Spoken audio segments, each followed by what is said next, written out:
Jules a découvert quelque chose. Qu'est-ce que c'est que ça? Ça, ma petite Lily, c'est une porte temporelle qui permet de voyager à travers le temps. Mais attention, ça peut être très dangereux.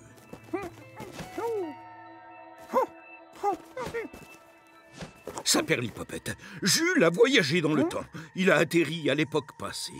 Des millions d'années auparavant, cette planète avait possédé 2 soleils.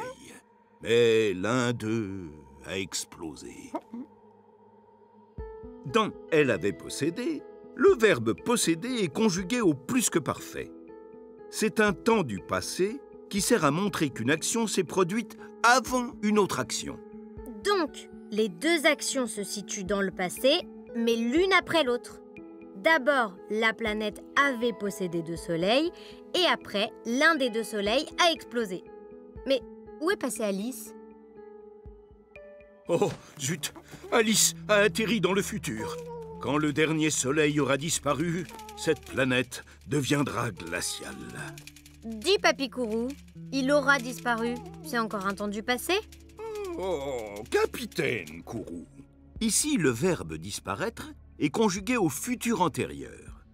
Le futur antérieur sert à montrer que, dans le futur, une action se produira avant une autre action. Donc, dans le futur, le dernier soleil va disparaître et après, la planète deviendra glaciale.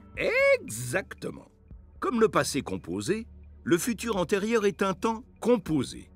Il est formé de l'auxiliaire « être » ou « avoir » conjugué au futur simple et du verbe conjugué au participe passé.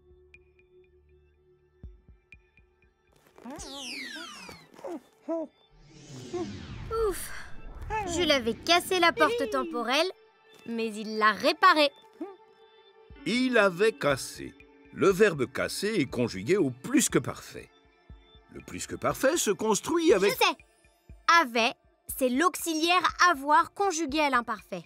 Et casser, c'est le participe passé du verbe casser. Oh, oh, oh! Excellent, capitaine Lily. Le plus que parfait est formé avec l'auxiliaire « être » ou « avoir » à l'imparfait et le verbe au participe passé. Il est temps de rentrer dans le présent. Quand nos 2 astronautes seront revenus à la fusée, ils pourront repartir.